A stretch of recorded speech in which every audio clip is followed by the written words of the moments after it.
The dust settled over the Colorado plains as the sun dipped low, casting golden streaks across the dry earth. Levi McAllister, a rancher in his late 50s with creases around his eyes from years of sun and sorrow, stood leaning against the gate of his land.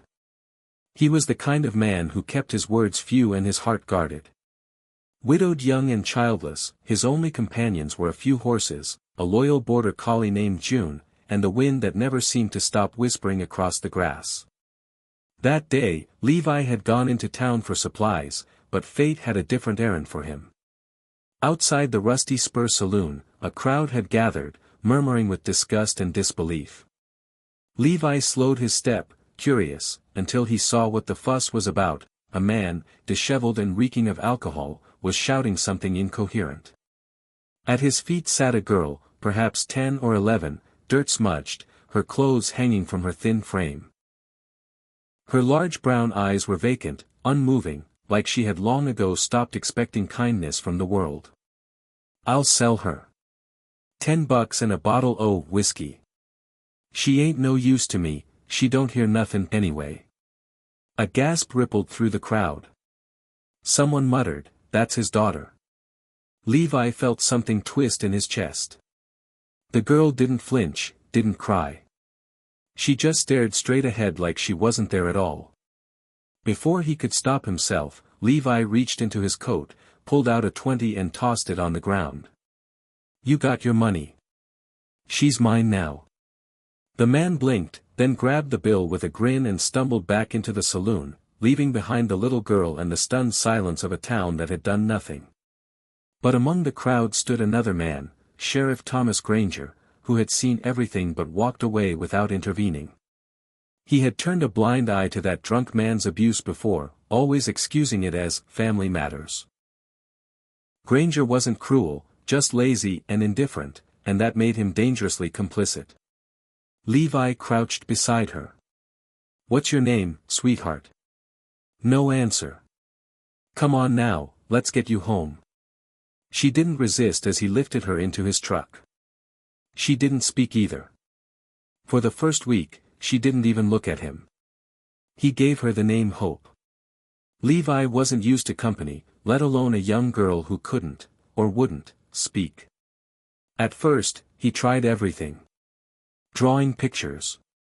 Writing letters. But she just stared. He assumed her father was right. She was deaf. Still, he talked to her. Every day. "You hungry, Hope? We got stew tonight. I ain't much of a cook, but I do okay. This here's June. She don't bite unless you call her ugly. That's Daisy, the mare. She's stubborn like me." Hope never answered, never smiled. But she listened, or at least she seemed to. She followed him around the ranch, did chores without being asked, and curled up with June at night like they were old friends. Levi built her a room of her own, painted it soft yellow.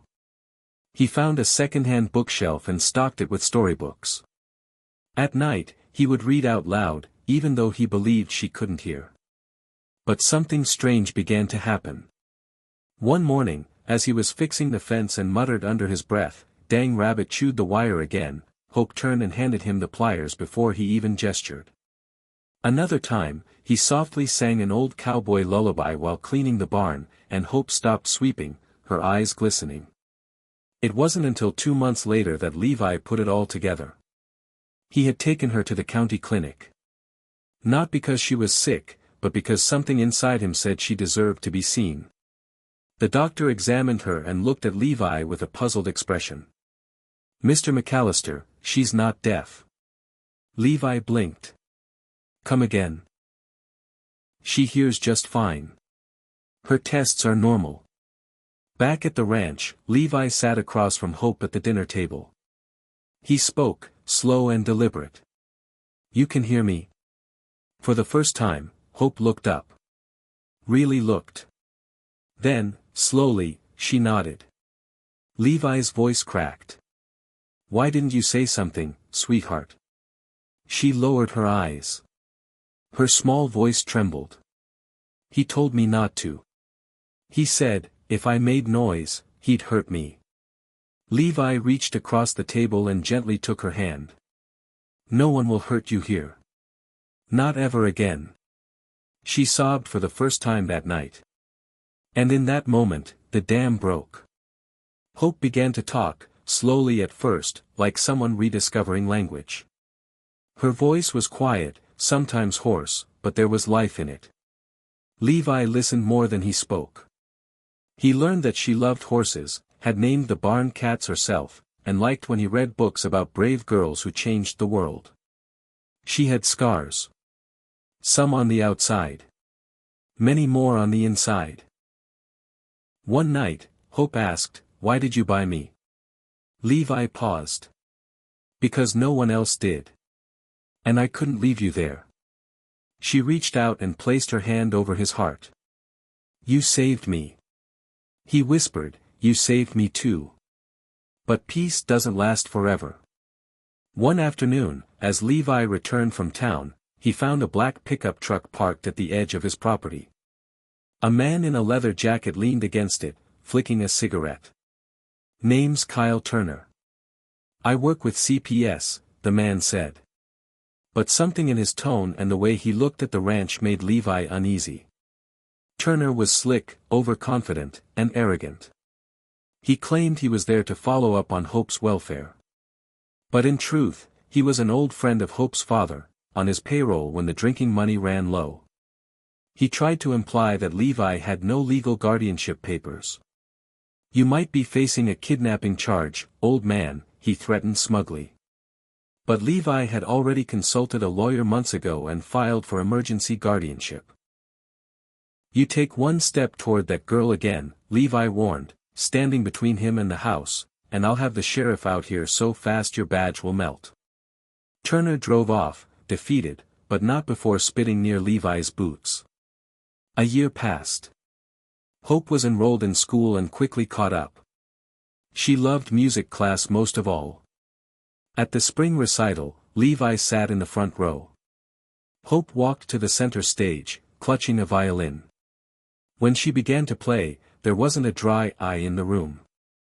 The notes were shaky, then steady, then soaring, just like her.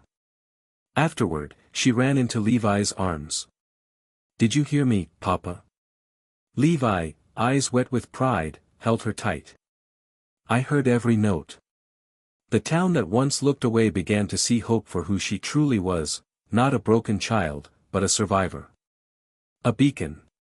Sheriff Granger, once silent, eventually came by Levi's ranch. "You did right by her," he admitted, his voice low. "I should have stepped in long ago." Levi nodded but didn't say a word. Some silences speak louder than lectures. As for Turner, he lost his job a few months later when a state investigator found records of bribes and manipulation. Justice came, slow but sure. Levi, once known as the quiet loner, became the man who gave a girl back her voice, and found his own in the process. They built a life of sunrises, honest work, shared silence, and unspoken love. And sometimes, as the wind danced through the fields and Hope's laughter echoed in the barn, Levi would pause and whisper to himself, "Thank God I was there that day." Because sometimes, saving someone else is what saves you too.